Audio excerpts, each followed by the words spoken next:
Hey all, and welcome back. Today I'm going to do a talk through tutorial of this look right here. It's really fun and funky, and even though it's a little dark for spring, I still think it's bright enough for this time of the year. I hope you like this video. Please subscribe, thumbs up, and share it if you did, and I will talk to you all later. Let's get into it. Alright, I'm just starting out with my eye primer from Milani. It's just an eyeshadow primer, and I've already gone ahead and done this eye, so I'm going to just work on the other one. A little bit underneath as well. Okay. Once that sets a little bit, I'm going to use my Laura Mercier translucent powder in medium deep. This is the new one for darker skin tones. It's kind of nice to have something that's a little bit closer to my skin tone. So I just pour it into the top, take a large fluffy brush, and then take out some of the excess, and then just kind of pat it around my eye. This is going to help with blending later on. I use medical tape instead of Scotch tape when I'm using very bright shadows. I think Scotch tape can be a little bit harsh on the eye area, and it's very delicate, so I like using medical tape. It's not as sticky, it's not as... and I don't run the risk of an allergic reaction or irritation because it's medical grade. I mean, it is still pretty sticky, so what I do is I take it on the back of my hand, take off some of that stick, and then I'm going to use a mirror to place this on the corner. I'm going to leave a little bit of room under my lash line, turn it so that it's kind of on the same angle as my eyebrow, if that makes sense. So if you can tell the angle, it's going from the outer corner of my eye up to the outer corner of my eyebrow. And now I'm gonna look ridiculous, so bear with me here. And I'm going to go ahead and put it underneath my eye as well. So I know I'm gonna look kind of ridiculous here. Give me 1 second. There we go. All set. I know, this looks ridiculous, and it's really difficult to close my eyes or even smile or laugh because it's like taped up. Alright, so we're gonna get into it. I'm using the Lorac Mega Pro 3 palette. I'm also gonna pull out my Urban Decay Electric palette. Once I've got the tape down, I'm starting out with a transition shade. I'm going to use Pecan, which is this one right here. And I'm going to do it right above my crease. Very lightly. This is going to be the transition between the crease shade and the underbrow highlight. This doesn't have to be very precise since it's going to be blended out with other colors. Next, I'm going in with Walnut, which is a little darker, and I'm going to keep this in my crease.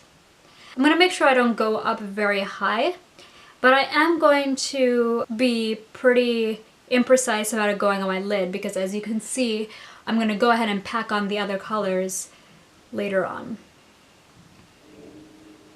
I don't know why, but my skin is starting to chafe where my glasses are, and it's not hurting or anything, it's just really like, it's becoming raw. Alright, now that I'm done with the transition shade, I'm going to go ahead, I'm going to put this Lorac away for a little while, and I am going to dig into the Electric palette. The two colors I'm using from this palette are Gonzo and Chaos.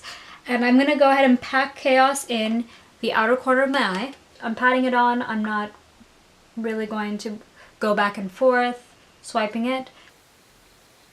Because right now what I want is a lot of that color.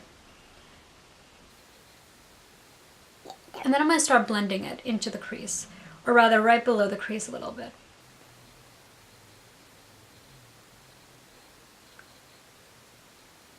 This is a very pigmented blue, so I'm going to be very gentle. I don't want it to go too high up, and it's always better to go slowly and with purpose than to just take your brush and go, you know? Yeah, I just did that. Now I'm going in with Gonzo, which is a lighter blue.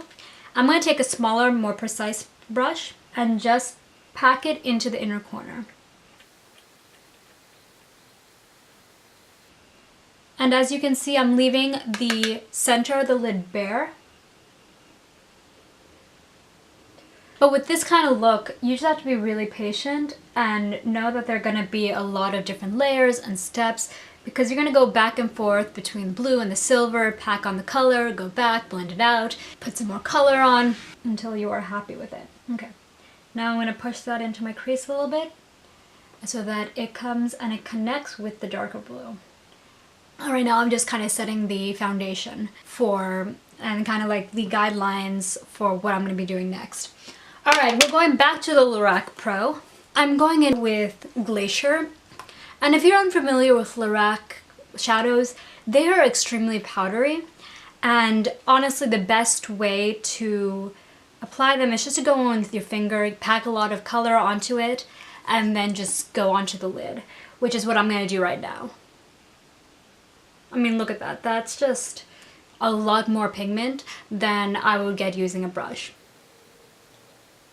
And this is going to go all across the lid because it is going to shear out on top of the blues, and they're going to peek through on the side. I'm going to take the dark blue, which is Chaos, and I'm just gonna pack that up a little bit more and make sure my crease is setting up nicely, because I don't want the silver in the crease. I want the blue to kind of outline and surround the silver. So at this point, I believe we are ready to take off the tape. It doesn't hurt, but I just don't like how it looks when it pulls my skin off. I don't know, it creeps me out when I see my skin like pulling off of that area. The nice thing about using the medical tape or whatever you're going to use is that I've already done my lower lash line. I'm going to go ahead and take, this is just an Olay wipe, and I'm just going to take it and clean up right underneath a little bit. So now I'm going to be using the really precise side for both colors, and I'm going to take a little bit of it and I'm just going to drag it as close to the lash line as possible and pat that on to the end there. That's not looking even. I don't know what just happened there. Alright, and just always make sure that you blend it. Make sure it's blended. That's the word. With the top of your eye. I'm going in with a smaller brush, and I'm going to be going in and using Mist. Mist is kind of the matte version of Glacier. And I'm going to put that as close to my lower lash line as possible, just in the middle. So it kind of brings the whole look together, the top and the bottom, without looking out of place. And I'm going to do my waterlines. And I apologize in advance if this creeps you out. I'm using the black on the top, and then I will be using the brown to do the lower waterline. And these are both from Makeup Forever. These are the Aqua XL's Aqua Eyes 25L, which is the brown one, and M10, which is the black one. I couldn't show it on camera, but I used the Tom Ford defining pen for my liquid liner. One thing I'm going to do to match the other eye is just blend this area up a little bit into the crease. Not a lot, just like just to smoke it out just a little bit. And as per usual, I'm using my Makeup Forever Smoky Extravagant Lash too. And the nice thing about this is you can just layer this on. The first layer looks really, really just natural. And then you just go in and you keep layering it and you get the desired effect that you want. And it doesn't clump, it doesn't flake. If you set it with a setting spray afterwards, it just locks on all day. I'm gonna go in with my Soletan de Chanel, a favorite of mine for the last few years actually. And I just found out, I know I said in my last video that I didn't think that they made the liquid anymore, but they do. And I like it a little bit better than the pressed powder. This is just a beautiful like glow from within. And I'm just going to use my finger to blend that on the top of my cheekbones. I'm also going to use this on the inner corner of my highlights. I know that it's a gold and I used a silver, but because this is so subtle, it's not going to clash with the silver.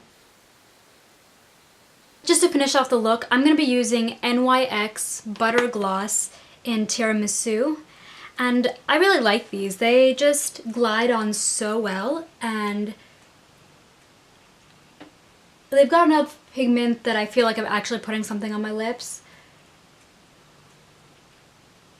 They don't last that long, but they smell really good. They smell like sweet.